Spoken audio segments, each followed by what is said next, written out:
Hello everyone. Here we'll be taking up the first two questions in exercise 8.2 of chapter Quadrilaterals. First question.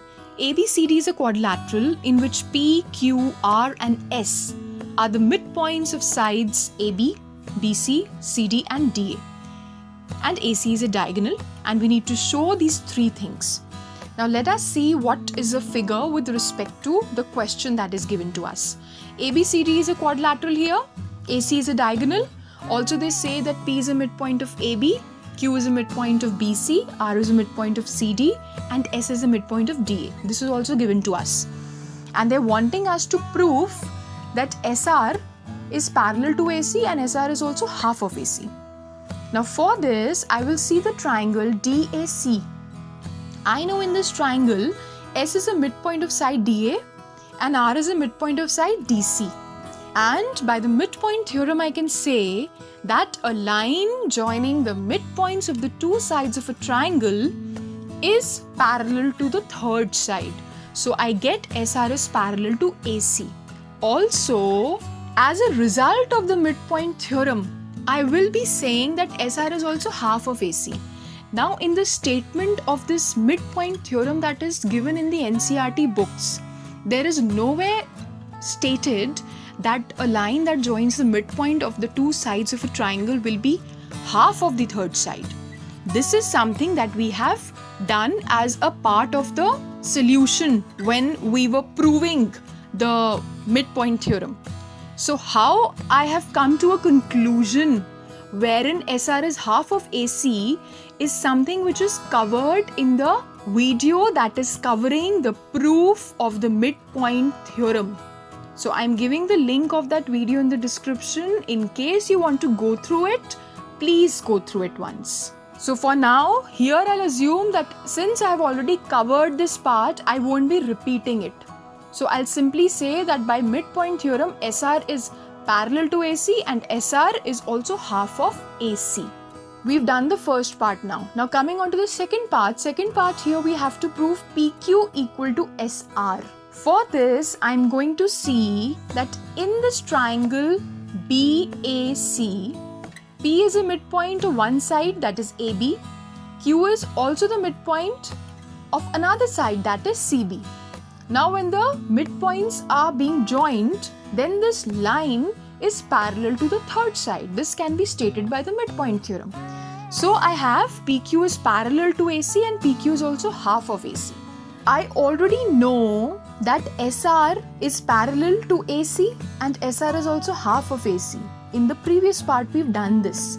So when I compare these things that are given to me, I can easily say that PQ and SR are equal also and they're parallel also. So we've proved this part. Now coming on to the third part, wherein we are supposed to prove this PQRS to be a parallelogram. Now in the previous parts, we've done this. We've reached to this particular point here, wherein the opposite sides of this quadrilateral PQRS are equal and they're parallel also. So this is a property of any quadrilateral to be a parallelogram, that the opposite sides must be equal and parallel. Hence, I'll say PQRS is a parallelogram. Alright, so now coming on to the second question. ABCD is a rhombus and P, Q, R and S are the midpoints of the sides AB, BC, CD and DA respectively. Show that the quadrilateral PQRS is a rectangle. Now for this we should know what are the properties of rhombus, what are the properties of a rectangle. It should be very clear. This again has been covered in one of the videos that have been uploaded earlier. So in case you feel you need to go through it once, please do that. So I know if ABCD is a rhombus, then AB, BC, CD, DA, all these sides are equal. Also they are saying that P, Q, R and S are the midpoints of these sides. Alright, so this is given to us. If they are the midpoints, then I can easily say that AP is equal to PB because P is the midpoint. In the same way, I can say for the other sides also. So I have all these things here now. And what am I supposed to prove? I'm supposed to prove that when these midpoints are joined, the quadrilateral that I'm now getting is a rectangle. So PQRS is a rectangle. This is supposed to be proved. Now, what is a rectangle? I can say that a rectangle is a parallelogram, and a special type of parallelogram wherein each internal angle is equal to 90 degrees. So, first part, I'm going to prove PQRS to be a parallelogram, and once I've proved this to be a parallelogram, I have to prove angle SPQ, PQR, all these internal angles to be equal to 90 degrees. So if I prove these two things, then I can say that PQRS is a rectangle. So let us see what we'll do here. I'll join BD. Alright, now if I see this triangle ABD, I know that P and S are the midpoints of sides AB and AD respectively. So by applying the midpoint theorem, I can say that PS is equal to half of BD and PS is also parallel to BD. Now next I'm going to see this triangle CBD. In this triangle again, Q is a midpoint of CB and R is a midpoint of CD.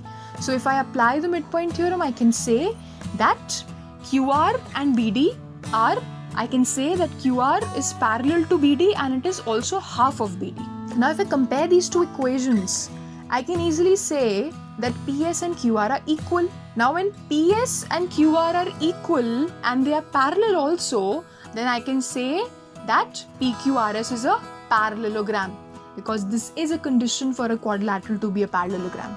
Opposite sides must be equal and parallel. So I have proved one pair of opposite sides to be equal and parallel, and so I can say that PQRS is a parallelogram here. Now next I'm going to prove this angle to be 90 degrees. And if this angle is 90 degrees, then I know that since PS and QR are parallel, and if I consider PQ to be my transversal, then the sum of these two angles will be 180. And if I have already proved SPQ angle to be 90, then the other angle, which is PQR, will be 90 degrees. So in the same way I can do for the other two remaining angles also. In other words, and in simpler words, I am just supposed to prove angle SPQ equal to 90 degrees. And if I am able to do that, then this figure becomes a rectangle. So for this, I am going to see these two triangles here, and I am going to prove these two triangles to be congruent. Also, this BD and PQ is intersecting at a point O now. I know that BA and BC were equal, sides of a rhombus are equal, and if P is a midpoint and Q is also a midpoint, then their halves will also be equal. So I get BP and BQ both equal. So one sides have got equal. Also, I know that these two angles are equal. Why? Because I know that the diagonals of a rhombus, they bisect the angles also. So they are angular bisectors also, I'll say. And hence these two angles will be equal because BD is a bisector of angle ABC. Also, I know that OB is common. So by SAS, the two triangles are congruent. Now if the two triangles are congruent, these two angles will be equal. And if these two angles are equal, I know that POQ is one straight line. So these two angles form a linear pair. Hence, their sum will be equal to 180 degrees. And I can substitute in place of angle BOQ, angle BOP. And I get the value of angle BOP to be 90 degrees. So this angle here is 90 degrees, I know. Now when this angle is 90 degrees, I also know that this angle will also be 90 degrees because BOD is one straight line. So I've got this angle as 90 now. Now I'm taking line PS and BD, which are my parallel lines. I've already proved them to be parallel. For these two parallel lines and for PQ acting as my transversal, I can say that the sum of these two angles is also 180 degrees. Now when one angle is 90, the other will be 90. So which angle we know? We know angle POD to be 90. Hence angle OPS is also equal to 90, I've proved now. So in the same way, I'm going to prove for the other angles also, and hence the quadrilateral, which is PQRS, it is a rectangle, we can say. So that is all for now. I hope these questions are clear to you. Thank you very much and all the very best.